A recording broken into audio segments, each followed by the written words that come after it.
લક્ષ્ય ન્યૂઝ, એક નજર, એક લક્ષ્ય. સુરેન્દ્રનગર ખાતે જિલ્લા ભાજપ દ્વારા પત્રકાર પરિષદ યોજવામાં આવી. કેન્દ્ર સરકાર દ્વારા 11 વર્ષમાં થયેલા વિકાસના કામો કરવામાં આવતી વાત. વિકાસ વિકસિત ભારતના અમૃતકાળમાં સેવા સુશાસનનો સંકલ્પ. સેવા સુશાસન અને ગરીબ કલ્યાણના 11 વર્ષ પૂર્ણ થવાના અવસરે સરકારની જન કલ્યાણકારી યોજનાઓ વધુમાં વધુ નાગરિકો સુધી પહોંચે અને વિકસિત ભારતનો સંદેશ ગરીબના દરવાજે સુધી પહોંચે એવા હેતુથી કેન્દ્ર સરકાર કામ કરી રહી છે. તે અંતર્ગત રાજ્યમાં પ્રદેશ ભાજપ દ્વારા લોકોને માહિતગાર કરવા માટે વિવિધ કાર્યક્રમનું આયોજન કરવામાં આવ્યું છે. તેની અંગેની માહિતી આપવા સુરેન્દ્રનગર જિલ્લા ભાજપ કાર્યાલય ખાતે પત્રકાર પરિષદ યોજવામાં આવી હતી. બેઠકમાં ગુજરાત પ્રદેશના મનનભાઈ દાની તથા મનીષભાઈ પટેલ સાથે સુરેન્દ્રનગર જિલ્લા પ્રમુખ તેમજ સાંસદ ચંદુભાઈ સિંહોરા તેમજ ધારાસભ્ય કિરીટસિંહ રાણા, પ્રકાશ વરમોરા અને પી.કે. પરમાર સહિત જિલ્લાના હોદ્દેદારો ઉપસ્થિત રહ્યા હતા.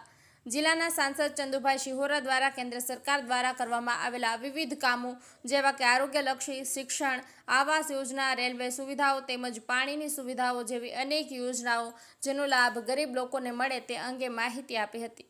જ્યારે પ્રદેશ ભાજપના મનનભાઈ દ્વારા આગામી 25 જૂન સુધી વિવિધ કાર્યક્રમો થકી આ ઉજવણી કરવામાં આવશે. પત્રકાર પરિષદ બાદ 11 વર્ષના થયેલા કાર્યનું પ્રદર્શનને ખુલ્લું મૂકવામાં આવ્યું હતું. બ્રિજેશ ત્રિવેદી, સુરેન્દ્રનગર.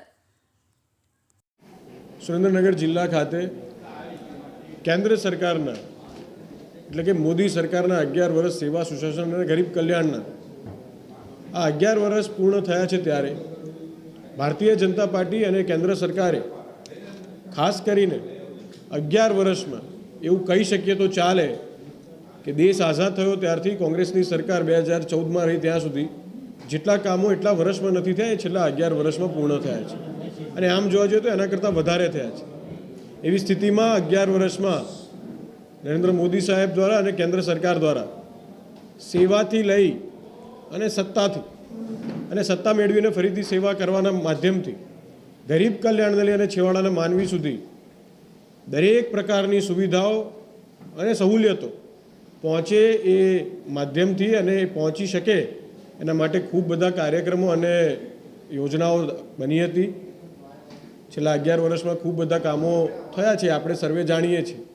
જેમ સાંસદશ્રીએ આગામી પ્રેસમાં કહ્યું એ પ્રમાણે આખા દેશમાં 25 કરોડ કરતાં વધારે લોકો એ ગરીબી રેખાથી બહાર આવ્યા છે.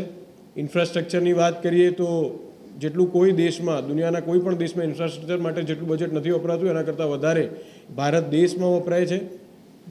દુનિયાની સૌથી મોટી ચોથા નંબરની ઇકોનોમી ભારત દેશ બન્યું છે. આજે આ બધી જ વસ્તુઓ ખાસ કરીને જ્યારે આજે પ્રેસ અહીંયા ઉપસ્થિત છે ત્યારે આપણે બધા જોઈ શકીએ છીએ કે પહેલાં આપણે સંરક્ષણના યંત્રો આયાત કરતા હતા. આજે એક વર્ષમાં ભારત દેશ 24,000 કરોડ રૂપિયા કરતાં વધારેના સંરક્ષણના યંત્રોએ નિકાસ કરે છે. એટલે આ ભારત દેશ એ સ્વનિર્ભર ભારત દેશ બન્યો છે, વિકસિત ભારત દેશ તરફ આગળ વધી રહ્યો છે.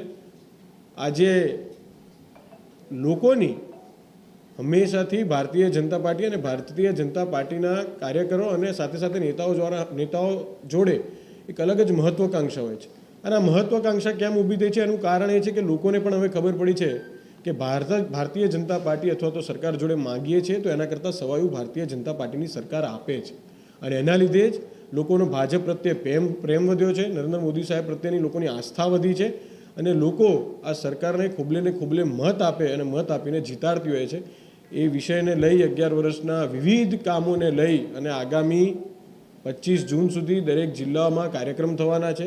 આજે પ્રેસ કોન્ફરન્સ પછી પ્રદર્શની પછી આખા જિલ્લામાં રહેતા પ્રોફેશનલ લોકોની પ્રોફેશનલ મીટ આવતીકાલથી એટલે કે તારીખ 12, 13 અને 14 વિવિધ વોર્ડમાં કાર્યક્રમ છે. 15, 16 અને 17 એ શક્તિ કેન્દ્ર લેવલના કાર્યક્રમો છે. 21 જૂને યોગ દિવસના કાર્યક્રમ, 23